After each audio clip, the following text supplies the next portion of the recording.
اس کے علاوہ ہم مریضوں کو کچھ ٹاپیکل تھیراپیز جس میں ایملا کریم وغیرہ کا استعمال کا مشورہ بھی دیتے ہیں، اور تھک جو کنڈم ہے اس کا بھی استعمال کیا جا سکتا ہے۔ السلام علیکم، آپ دیکھ رہے ہیں دیسی ہیلتھ لیبارٹری کی جانب سے ایک اور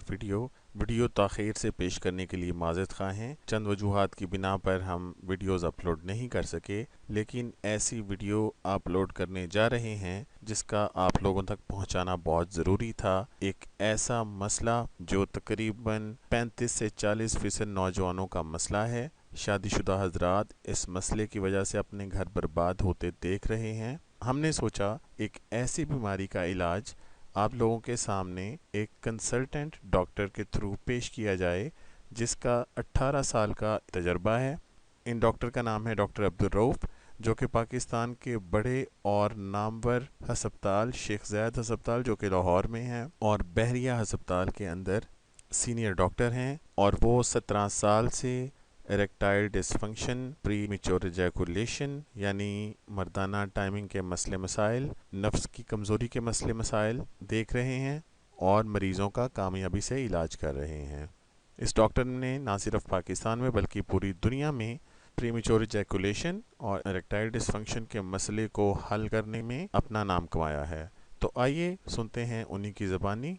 بغیر مزید تاخیر کیے ہوئے آپ کو لے چلتے ہیں ان کی آڈیو کی طرف۔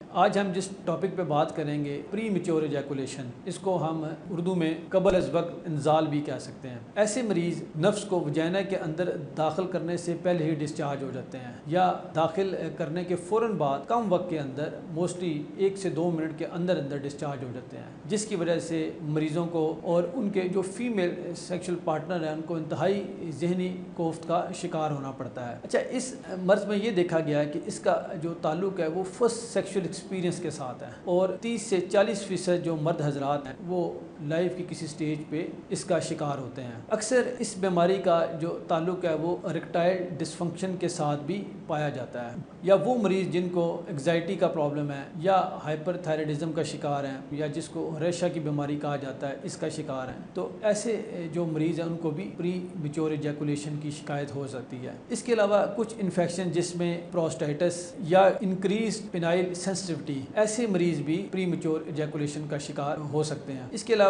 ٹرامیٹک سیکشل ایکسپیرینس بھی ایک وجہ ہے جس کی وجہ سے مریضوں کو پری میچور ایجیکولیشن کی شکایت رہتی ہے۔ اب ہم اگر اس مرض کی ٹریٹمنٹ کی بات کریں تو ایسے مریض جن کو اریکٹائل ڈسفنکشن کے ساتھ پری میچور ایجیکولیشن کا پرابلم ہے، تو ایسی صورت میں اگر اریکٹائل ڈسفنکشن کو ٹریٹ کر لیا جائے تو موسٹ آف دا ٹائم جو پری میچور ایجیکولیشن کی تکلیف ہے یہ ٹھیک ہو جاتی ہے، یا اگر ہائپر تھائرائڈزم کے جو پیشنٹ شکار ہیں اگر وہ اس کو ٹریٹ کروا لیں تو پری میچور ایجیکولیشن کی جو کمپلینٹ ہے وہ رفع ہو جاتی ہے۔ اس کے علاوہ کچھ بیہیویئرل تھیراپیز ہیں جس کا استعمال کروانے سے بھی بہت اچھے نتائج حاصل کیے جا سکتے ہیں۔ سائیکو سیکشل کاؤنسلنگ ٹیکنیکس بھی مریضوں کے لیے کافی مفید ثابت ہوتی ہیں، جس کے اندر ہم سکیز ٹیکنیک، اس کے علاوہ start and stop technique, quiet vagina اور سنسیٹ فوکسنگ، اس کے علاوہ کیگل ایکسرسائز اور کیگل ٹیکنیکس کافی کارگر ثابت ہوتی ہیں۔ اس کے علاوہ ہم مریضوں کو کچھ ٹاپیکل تھیراپیز جس میں ایملا کریم وغیرہ کا استعمال کا مشورہ بھی دیتے ہیں، اور تھک جو